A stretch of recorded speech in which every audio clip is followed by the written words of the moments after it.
Atarraya presenta audiohistorias, voces que cuentan. El virrey, el indulto y la monarquía sin cabeza. Nueva España en 1808, por Óscar Zárate. La mañana del 7 de septiembre de 1808, el portón principal del Real Palacio de México dejó escapar el ritmo de un tambor redoblante y la compasada marcha de una comitiva formada por uno de los escribanos de las oficinas virreinales y su ayudante, además de un alguacil de guerra, un cabo y 8 soldados cargados con fusiles y bayoneta calada. Salieron todos juntos a la Plaza Mayor y se dirigieron al puente más cercano, donde, por voz del pregonero que también los acompañaba, dieron lectura en voz alta a un bando de gobierno del virrey José de Iturrigaray, por el que declaraba un indulto general para delincuentes civiles y militares en celebridad del reciente ascenso de Fernando VII al trono de la monarquía española. Tan solemne acto para dar publicidad al gesto de clemencia virreinal parecía ser un broche perfecto para el agitado verano que estaba por concluir. Como todos los dominios hispanos en Europa, en Asia y en América, la Nueva España había sido sacudida desde mediados de ese año por una vertiginosa sucesión de noticias que pocos habrían podido imaginar. España había sido invadida por las tropas de Napoleón Bonaparte, emperador de los franceses, mientras la familia real se disputaba el trono. Un motín en Aranjuez, a mediados de marzo, había provocado la caída del primer ministro, Manuel Godoy, y la entrega de la corona de Carlos IV a su hijo Fernando, príncipe de Asturias. Después, a inicios de mayo, el nuevo monarca Fernando VII, su padre destronado y los demás miembros de la dinastía reinante salieron de territorio español para encontrarse con Napoleón en Francia, con la esperanza de que su mediación pusiera fin a las disputas familiares. Pero lo que ocurrió en la pequeña población pirenaica de Bayona estuvo muy lejos de eso. Con su libertad comprometida, los Borbones renunciaron a todos sus derechos sobre la corona y los entregaron a Bonaparte, quien a su vez nombró a su hermano José rey de las Españas y de las Indias. Las noticias de los sucesos que condujeron a las abdicaciones de Bayona se comunicaron a todos los rincones de la monarquía, acompañadas de proclamas en las que Carlos IV y Fernando VII llamaban a sus antiguos vasallos a obedecer a los Bonaparte. Sorprendentemente, solo una reducida porción de altos funcionarios y de intelectuales españoles aceptaron entusiastas el cambio de dinastía, en el que vieron una vía para la anhelada modernización del Imperio español. Por el contrario, la inmensa mayoría de las autoridades y de los vasallos en todos los territorios hispanos rechazaron la dominación francesa y proclamaron su lealtad a los Borbones españoles. Dadas las distancias entre uno y otro lado del Océano Atlántico, además de las dificultades de la comunicación marítima en tiempos de guerra, el Reino de Nueva España se enteró de todo ese torbellino político entre inicios de junio y mediados de julio. El virrey Iturrigaray y los ministros de la Audiencia de México, las dos más altas autoridades gubernativas de estos dominios, acordaron mantenerse en alerta ante posibles intervenciones de agentes napoleónicos y en espera de nueva información que aclarara un poco más el panorama. En ese estado de relativa inacción se mantuvo el reino durante algunas semanas que se hicieron eternas, hasta que en los días finales de julio llegaron periódicos y otros impresos anunciando que las provincias españolas se habían levantado en armas contra los invasores franceses, en defensa de la religión católica y del único rey al que consideraban legítimo, Fernando VII de Borbón. Las crónicas de la época coinciden en subrayar el júbilo desenfrenado que se apoderó de los habitantes de Nueva España al recibir esas noticias. El 29 de julio, la Ciudad de México amaneció con el estruendo de salvas de artillería y el repique de las campanas de las innumerables iglesias que rasgaban el cielo capitalino para anunciar y celebrar el patriotismo de los españoles. Las calles fueron invadidas por multitudes en las que se mezclaron personas de todas las clases, que llevaban consigo retratos del nuevo rey y que se desplazaban como la marea hacia los templos, hacia las casas principales y hacia los edificios de gobierno en la Plaza Mayor, en espera de que las autoridades de la ciudad, del arzobispado y del virreinato encabezaran las celebraciones. Los regimientos de la capital marchaban con espíritu marcial, haciendo gala del ánimo que tenían de cruzar el océano para sumarse a la lucha contra los invasores de España. Por la noche, la población acompañaba la iluminación oficial que había dispuesto el ayuntamiento con sus propias fogatas improvisadas, en las que hacía arder figuras de cartón y madera que representaban a Napoleón y a los traidores españoles que lo habían recibido con los brazos abiertos. Las desaforadas demostraciones de regocijo de los novohispanos se prolongaron durante 3 días. Y aunque las autoridades lograron darles un cauce cada vez más ordenado, con ceremonias y procesiones debidamente ritualizadas, los vivas a Fernando el Deseado y los mueras al emperador de los franceses no dejaron de escucharse por los 4 rumbos de la capital y en varias otras ciudades y villas del reino. Las noticias sobre los sucesos en España no pararon de llegar por medio de periódicos e impresos sueltos y a través también de cartas particulares. Se supo así que las autoridades supremas en Madrid y muchas superiores en las provincias habían desaparecido o habían aceptado el cambio de dinastía, de modo que la población española, molesta, las había desconocido y había creado en su lugar juntas de gobierno para organizar la defensa contra los franceses. Unas cuantas de esas juntas, como la de Sevilla o la de Oviedo, se autoproclamaron supremas y dijeron ser las depositarias del poder soberano del rey mientras durara su cautiverio en Francia. Con esa pretendida autoridad entablaron negociaciones de alianza militar con Gran Bretaña y pidieron el reconocimiento y el apoyo económico de los dominios americanos, entre los que Nueva España ocupaba un lugar especial por ser la principal fuente de ingresos en plata de la corona desde el siglo pasado. La algarabía que se manifestó espontáneamente en los días finales de julio volvió a encontrar ocasión de expresarse de manera más organizada 2 semanas después, a mediados de agosto, cuando tuvieron lugar las jornadas oficiales de jura y proclamación de Fernando VII. Nuevamente, a la par de las procesiones, de las misas de acción de gracia y de la solemne ceremonia en la que se hizo ondear el pendón real anunciando a los 4 vientos la lealtad de la Nueva España a su soberano, hubo juegos, música, funciones de teatro y muy variadas expresiones de regocijo popular. La gente lucía en sus ropas pequeñas imágenes del rey cautivo, paseaba de un lado a otro efigies de mayor tamaño y gritaba vivas al monarca y a los patriotas que en España derramaban hasta la última gota de su sangre para expulsar a los invasores. Sin embargo, una vez superados esos momentos de catarsis, la población novohispana quedaba sumida en un estado de incertidumbre y de temor ante la posibilidad de que en cualquier momento la península ibérica se perdiera definitivamente en manos de Napoleón y pronto se avistaran tropas francesas en las costas del reino. Por su parte, aunque las principales autoridades novohispanas daban una imagen de concordia en los actos públicos de proclamación del rey, en el interior de los palacios de gobierno estaban enfrascadas en un encendido debate para decidir si debían subordinar el reino a las juntas españolas o solo brindarles todo el apoyo posible, pero sin atarse al destino incierto de la península ibérica. El virrey Iturrigaray se negaba a reconocer la supremacía de alguna junta española y, por el contrario, daba pasos cada vez más resueltos para convocar una junta de representantes del reino que lo auxiliara en el ejercicio del mando. Ante eso, los ministros de la Audiencia de México y los 2 comisionados que envió la Junta de Sevilla, Manuel de Jáuregui y Juan Jabat, recelaban de la excesiva autoridad con la que actuaba Iturrigaray y temían que su iniciativa de crear una junta fuese el primer paso para establecer una asamblea revolucionaria que declarara la definitiva independencia de Nueva España. Con el paso de las semanas, las desavenencias se agudizaron y la posibilidad de alcanzar un punto de acuerdo entre ambas posturas se vio cada vez más lejana. Por si fuera poco, también comenzaron a aparecer manifestaciones de descontento y de desafecto hacia el régimen español en la sociedad. Desde la clandestinidad brotaban continuamente pasquines, libelos y otros papeles anónimos que llamaban a los criollos y a los indios a aprovechar la desaparición del rey para sacudirse de una vez por todas el dominio español, para declarar la independencia del reino y reinstaurar la monarquía indígena anterior a la conquista, o bien para formar una república como la de los jóvenes Estados Unidos del Norte.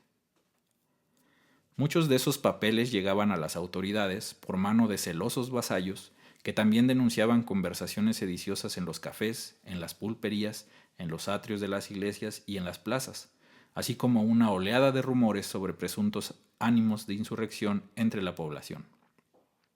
De ese modo, además de intentar resolver sus propios desacuerdos, el virrey y los ministros de la audiencia debieron ocuparse de emitir proclamas y bandos para condenar esas expresiones disidentes y de perseguir y castigar a los pocos sujetos que pudieron ser descubiertos. En medio de esa atmósfera en la que se mezclaban incertidumbres, recelos, temores y manifestaciones subversivas, pero también un exaltado patriotismo y muestras afectadas de lealtad a Fernando VII, el virrey Iturrigaray ordenó publicar el indulto general del 7 de septiembre. Se trató de un gesto de clemencia verdaderamente generoso. Por una parte, perdonaba a todos los reos civiles que estuvieran presos en las cárceles del reino, a los condenados a presidio e incluso a los fugitivos que se presentaran ante las justicias, siempre y cuando todos ellos cumplieran con dos requisitos mínimos. Primero, que su crimen no fuera especialmente grave, como el de lesa majestad, homicidio alevoso, fabricación de moneda o malversación de hacienda, entre otros. Y segundo, que las personas a las que hubieran agraviado con su crimen les concedieran su perdón particular. Por otra parte, el indulto también beneficiaría a los oficiales del ejército que se hubieran casado sin permiso del rey y a los desertores militares que volvieran al servicio en las unidades de las que se habían fugado. La declaración de indultos tan amplios como ese era una tradición de muy hondas raíces históricas en el mundo hispano.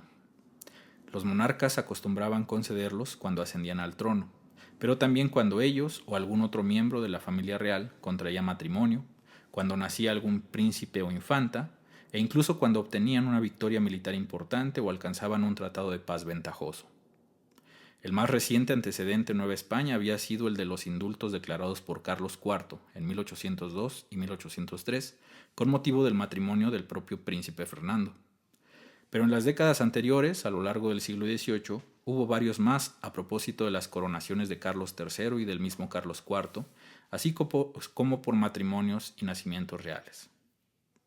En ese sentido, el indulto de septiembre de 1808 se ajustaba muy bien a esa larga tradición celebratoria. No había nada irregular en cuanto a sus motivos, a la clase de reos que comprendía y al tipo de beneficio que les otorgaba. Sin embargo, sí existía una anomalía en un aspecto mucho más importante: quién concedía ese perdón y con qué autoridad lo hacía. Los indultos celebratorios se entendían como un gesto magnánimo y piadoso del monarca, una muestra de la gran alegría que lo embargaba y de la que quería hacer partícipes incluso a quienes sufrían atormentados por el peso de sus crímenes, como se decía en la época.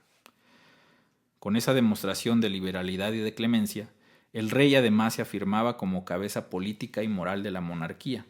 pues hacía ostentación de una facultad, la del perdón de los delincuentes, que era inherente y exclusiva de la soberanía. Esto significaba que nadie más, fuera del monarca, podía ejercer ese poder, a menos de que el monarca mismo lo facultara expresa y legalmente para ello. El virrey de Nueva España era uno de esos oficiales autorizados para conceder perdones, pero solo como recurso extraordinario en casos de rebelión, para atraer a obediencia a los rebeldes por medios pacíficos, como ocurriría repetidamente, por ejemplo, a partir del estallido insurgente de 1810. Por el contrario, la declaración de indultos generales de carácter celebratorio no estaba entre las facultades ordinarias del virrey ni de ninguna otra autoridad además del monarca. Y era lógico que así fuera. Primero, porque los indultos celebratorios no atendían una urgencia de gobierno como sí lo hacían los indultos para pacificar territorios azotados por rebeliones.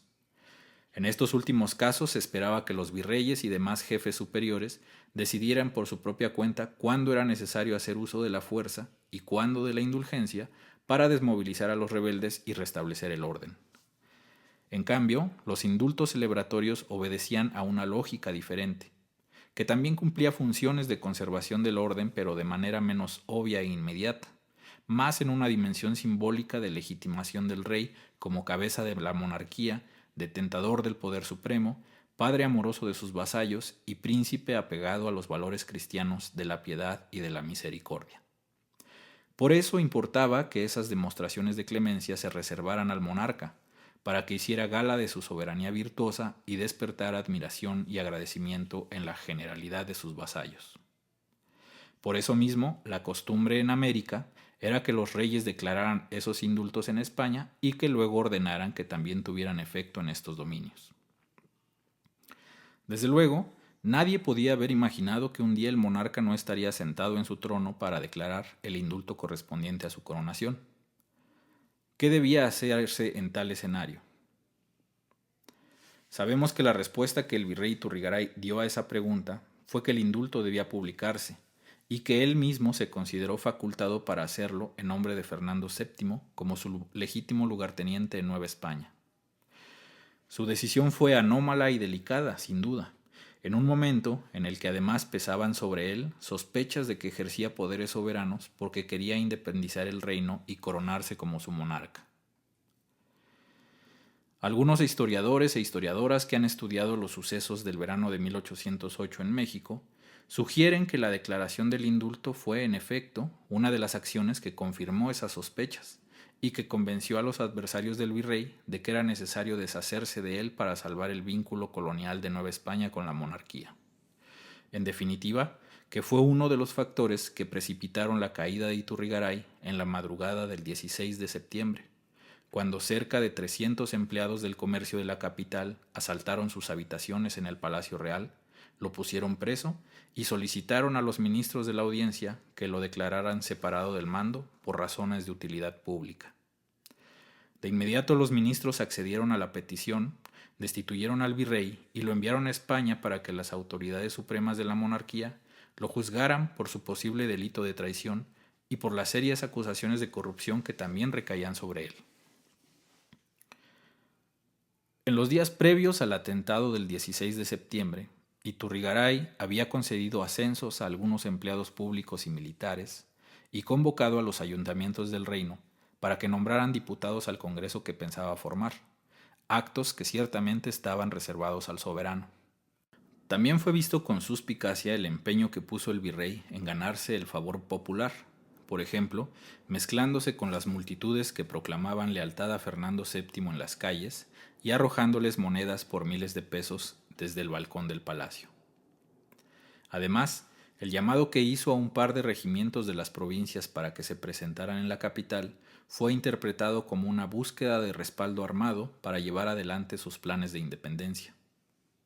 En medio de todo ello, no parece descabellada la idea de que la declaración del indulto alimentara los recelos sobre las ínfulas de soberanía de Iturrigaray, sobre todo entre los más malpensados y entre sus principales malquerientes. Sin embargo, un aspecto fascinante de nuestro conocimiento sobre la historia es que nunca puede considerarse definitivo ni cerrado. Al contrario, está permanentemente abierto a novedades de forma y de contenido. Y esto no solo porque, en sentido estricto, puede haber tantas versiones sobre un acontecimiento o un proceso histórico como personas que lo estudian, sino además porque siempre está latente la posibilidad de un hallazgo documental que modifique la visión que tenemos de ese fragmento del pasado. El episodio que nos ocupa no es la excepción. De hecho, para intentar esclarecer cuál fue el verdadero papel que jugó el indulto de septiembre de 1808 en aquel agitado verano, no era necesario embarcarse en una búsqueda profunda e incierta de archivos perdidos en alguna bodega mohosa y llena de alimañas. En un año tan temprano como 1813, Servando Teresa de Mier, el célebre fray Servando, ya había citado en su Historia de la Revolución de Nueva España un documento en el que constaba que Iturrigaray había consultado con los ministros de la Audiencia de México la conveniencia de publicar el indulto y había recibido su apoyo. Es bien sabido que Mier recibió financiamiento de la familia Iturrigaray para que elaborara en ese libro una versión exculpatoria del virrey. Quizá por eso los historiadores que han abordado el pasaje del indulto no han tenido en cuenta lo que dice fray Servando. Tampoco se les puede culpar por ello. La desconfianza no es mala consejera de quienes nos dedicamos a la investigación histórica, y menos aún cuando se trata de los relatos del padre Mier. Sin embargo, en este caso hay que decir que el documento que cita sí existe. Se trata de un alegato de defensa que presentó Iturrigaray en el juicio político que le instruyeron las autoridades en España y que puede consultarse directamente en un grueso expediente resguardado en el Archivo Histórico Nacional de Madrid. En ese escrito, el ex virrey aseguró que la declaración del indulto no había sido un acto discrecional que que sus adversarios pudieran atribuir a sus supuestas pretensiones de soberanía. Por el contrario, dijo el virrey, en ese, como en tantos otros negocios que fue necesario atender durante las semanas previas a su prisión, había solicitado y considerado la opinión de los ministros de la audiencia. En refuerzo de esa versión de Iturrigaray hay que decir que ningún testimonio de la época lo contradice, y más aún que los propios ministros, al escribir los informes que enviaron a España para justificar el golpe del 16 de septiembre, nunca hablaron del indulto como uno de los abusos de autoridad del virrey que los hubiera orillado a acceder a la solicitud de los golpistas para separarlo del mando. Por otra parte, en el Archivo General de la Nación de México se puede consultar un expediente en el que quedó registro puntual del proceso de consulta y deliberación que sostuvieron el virrey y los ministros. Allí se aprecia que la iniciativa de declarar el indulto fue del propio Iturrigaray, muy probablemente en los días finales de julio, en medio de la explosión de júbilo por el levantamiento de las provincias españolas contra los invasores franceses. En aquellos días el virrey tenía la sospecha de que el indulto celebratorio de la exaltación de Fernando VII ya se habría publicado en España y que los contratiempos que eran propios del estado de guerra habían retrasado su comunicación a América. Por eso consideró que sería conveniente adelantarse a declararlo en el distrito de su mando, para no retrasar más el beneficio a los reos que lo merecieran. Iturrigaray comunicó su iniciativa a los ministros de la Audiencia de México, quienes en las semanas siguientes le expresaron su opinión con extensos razonamientos escritos. Esos registros documentales revelan que la propuesta del virrey no provocó una férrea oposición por parte de los ministros. Sin embargo, algunos de ellos sí expresaron dudas puntuales. Por ejemplo, no creían que el indulto ya se hubiera declarado en España, como sospechaba Iturrigaray, pues estaban seguros de que ya habrían tenido noticia de ello por medio de los periódicos españoles o de otros de los muchos impresos que llegaban a Nueva España. Por lo tanto, no les parecía justificado que el virrey se atribuyera la autoridad para publicarlo. Otros ministros, en cambio, consideraron que aun cuando no se hubiera recibido orden ni noticia de la declaración del indulto en España, las circunstancias extraordinarias por las que atravesaba la monarquía, con la península ibérica en guerra y el trono vacío, habilitaban al virrey para llevar adelante su iniciativa. Pues además, dijeron, no había memoria de que se hubiera dejado de conceder esa gracia en el ascenso de un nuevo monarca, y por lo tanto debía contarse con la presunta voluntad de Fernando VII. Lo cierto es que todos los ministros, los convencidos y los dudosos, tanto como el virrey mismo, eran plenamente conscientes del enorme valor de los indultos generales como dispositivos de afirmación, fortalecimiento y legitimación de la potestad suprema del monarca y también de las autoridades que gobernaban en su nombre. Eran gestos especialmente valiosos en los territorios alejados de la corte de Madrid, pues a través de ellos los vasallos podían sentir cercano a su rey y apreciar las manifestaciones concretas de las virtudes que lo adornaban. Por eso, las opiniones terminaron inclinándose a favor de la iniciativa de Iturrigaray, quien de esa manera quedó convencido de publicar el indulto, no sólo para terminar de solemnizar el feliz, aunque simbólico, ascenso de Fernando VII al trono,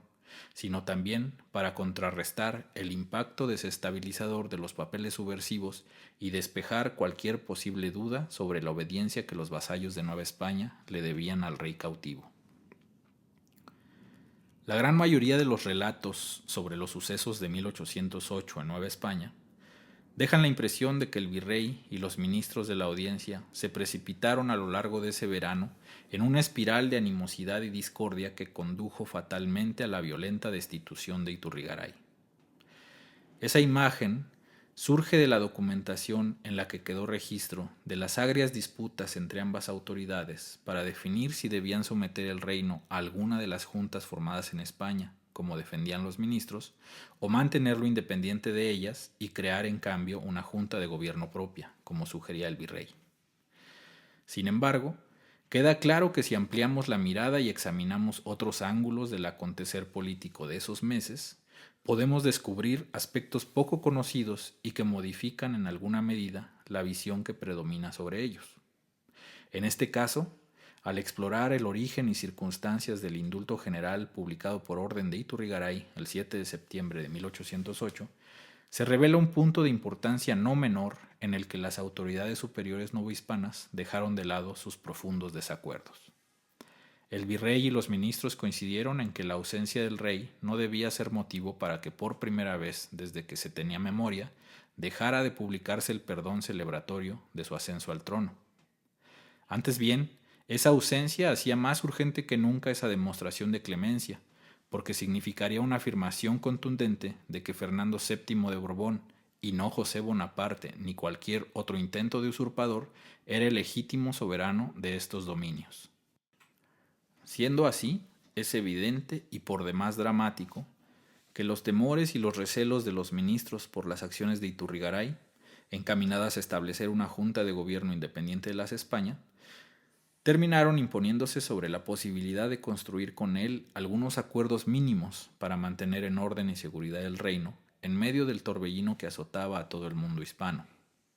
La coincidencia que habían encontrado ambas autoridades para que el indulto fuese declarado se convirtió muy pronto en algo anecdótico,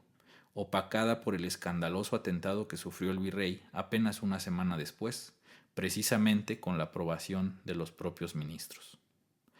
Lo que no esperaban estos celosos guardianes del vínculo colonial era que ese golpe, ejecutado en la madrugada del 16 de septiembre de 1808, se convirtiera en un agravio mayor para los americanos que veían con ilusión el establecimiento de una junta o congreso en el que sus representantes tuvieran voz para incidir en los altos asuntos del gobierno. La violenta clausura de esa opción convenció a muchos de ellos de que la única vía para modificar las cosas era el derrocamiento del gobierno dominado por los españoles europeos. Y así fue que, exactamente 2 años después, en la madrugada del 16 de septiembre de 1810, un reducido grupo de esos descontentos se decidió a dar el grito de insurrección contra el mal gobierno de Nueva España.